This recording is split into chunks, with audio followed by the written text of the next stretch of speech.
In a flooded city, a boy with nothing rescued a girl who had everything.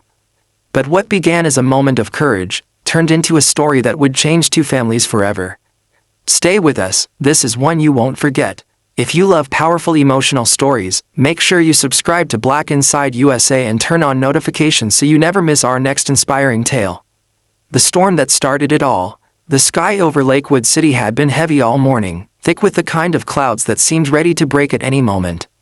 By afternoon, the rains came down in silver sheets, drenching sidewalks, filling gutters, swallowing the city in a restless roar. People rushed indoors, cars splashed through rising puddles, street vendors covered their stands with plastic sheets, and umbrellas bloomed like flowers across the skyline. But in the middle of the flooded plaza, where the wind whipped so hard it bent the lampposts, two kids found themselves in the heart of something life-changing. Lena Hartwell, the 12-year-old daughter of a well-known businessman, had always been adventurous despite using a wheelchair. Her father kept her surrounded with every comfort, every layer of protection he could buy, but Lena lived with the spirit of someone who refused to be defined by anything except her own voice. She had been rolling along the plaza that day against her father's wishes. She loved the rain, she loved the feeling of water running across her hands, the smell of the air, the freedom of it. But the storm came faster than expected. Water filled the cracks of the pavement. The chair wheels slipped, the rain made it impossible to see clearly, and the wind pushed her harder than she could resist. Her wheelchair slid, it turned sideways, and then, it stuck. Deep, firm, immovable. Lena tried to lift the wheels, but the mud was like thick glue. She pushed again and again, her hands shaking. Help, she called. Somebody, please. But the plaza was nearly empty. The sound of the storm swallowed her voice. Her heart pounded. Her breath came fast. For the first time in a long time, fear wrapped itself around her like a cold shadow. Then, through the sheets of rain, someone appeared. A boy. He ran barefoot, splashing through the murky water, drenched from head to toe.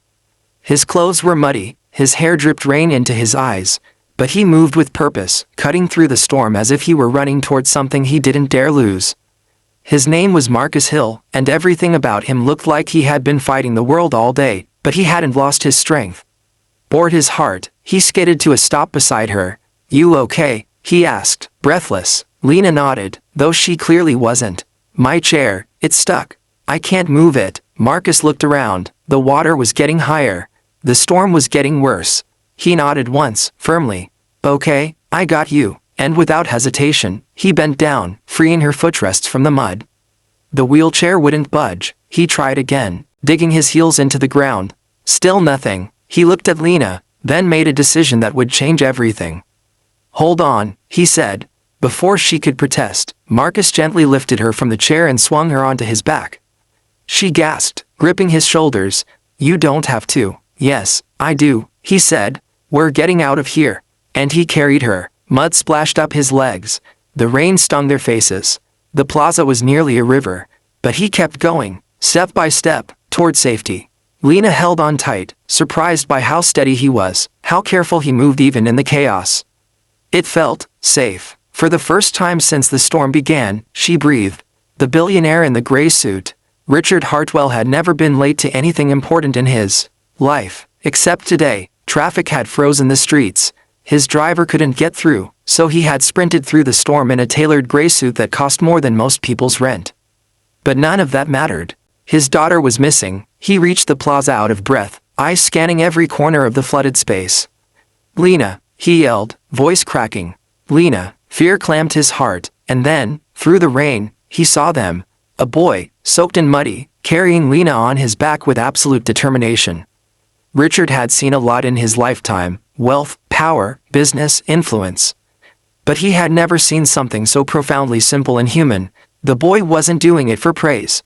Not for money, not for recognition. He was doing it because someone needed help. Richard ran toward them. Lena, he shouted. She lifted her head. Dad. Marcus slowed, gently letting Richard take her into his arms. Are you all right? Richard asked her, voice trembling with relief. I'm okay, she whispered. He helped me. Richard turned to Marcus, whose clothes clung to him like a second skin, his breath still heavy from the effort. You carried her, Richard said, struggling to process the moment. You saved my daughter. Marcus shrugged, looking down. I just couldn't leave her. Something softened in Richard's chest, something he hadn't felt in years. respect, gratitude, and an unexpected sense that this boy, this complete stranger, had shown more courage in one moment than many adults had shown in his lifetime. A world apart, the rain eventually softened. Emergency crews arrived. Lena was taken to a warm vehicle. Her father stayed beside her, holding her hand. Marcus quietly stepped aside, ready to disappear back into his world. He didn't belong among suits or flashing lights or luxury cars. He knew that, but then a small voice spoke. "Marcus, wait." Lena's hand reached out toward him. "You're hurt," she said. "Your leg, look." He glanced down. In all the chaos, he hadn't noticed he had scraped his knee on a piece of concrete.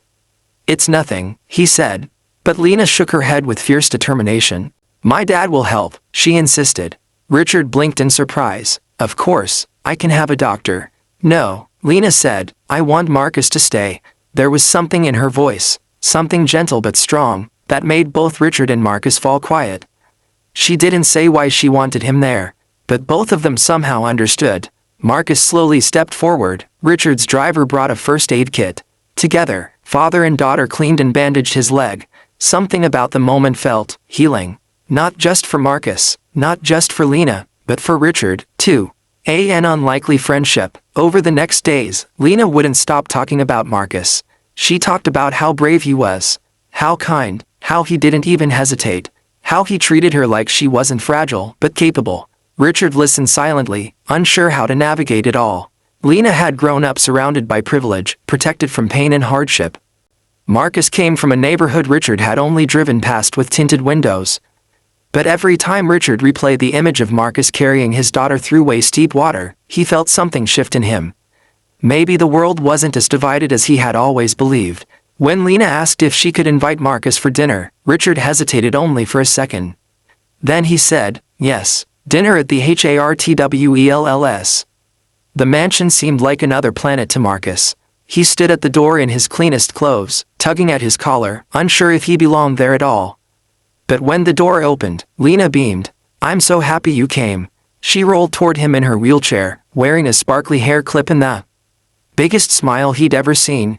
"You didn't have to dress up," she teased. "You said it was dinner," Marcus replied, shy but smiling. Richard stepped forward, extending a hand. "Welcome, Marcus." Truly, they ate a warm meal. Lena told stories. Marcus made her laugh. Richard watched them, astonished at how naturally they connected. Different worlds didn't matter. Money didn't matter. Background didn't matter. What mattered was the way they saw each other. Clearly, honestly, without judgment. The promise. After dinner, Richard walked Marcus to the front steps. "You know," Richard said slowly, "my daughter doesn't let many people get close. But she trusts you." Marcus nodded gently. "She's strong, stronger than most people." Richard looked at him with new understanding. "You know, Marcus, courage isn't something you buy. It's something you show, and that day in the storm, you showed more heart than I've seen in years." Marcus swallowed, unsure how to respond. Richard continued, "If you ever need anything, guidance, help, support, my door is open." Marcus didn't ask for anything. He never had, but for the first time, someone was offering, not out of obligation but genuine respect. "Thank you, sir," he said softly. "For everything." Richard shook his head. "No, thank you." Growth. Weeks turned into months. Lena and Marcus became inseparable friends. He pushed her wheelchair through the park, and she helped him with schoolwork. They read books under big oak trees and talked about dreams, fears, and futures. They grew, together. Lena grew stronger, more confident, more determined than ever. Marcus grew into his brilliance, discovering talents no teacher had ever stopped long enough to see. And Richard, he grew too. He learned compassion could come from unexpected places. He learned listening mattered more than speaking. He learned his daughter saw the world with a depth he had never understood before. And every time Marcus walked through their door, Richard felt grateful all over again. What the storm gave them. The storm had taken a lot that day: cars, property, calm. But it had also given something priceless. A friendship, a bridge between two worlds. A story that would last a lifetime. One act of courage, one moment of kindness, one boy who refused to walk away. That was all it took to change everything. Lena often looked back at the exact spot where her wheelchair had been stuck. The plaza was clean and sunny now. No storm clouds, no mud, just memories. "You know," she told Marcus one afternoon, "I don't think you saved me because I was stuck. Marcus tilted his head. Then why? Because, she said gently, maybe we were both waiting for each other. Marcus smiled. Yeah, he said, maybe we were, a future brighter than the sky.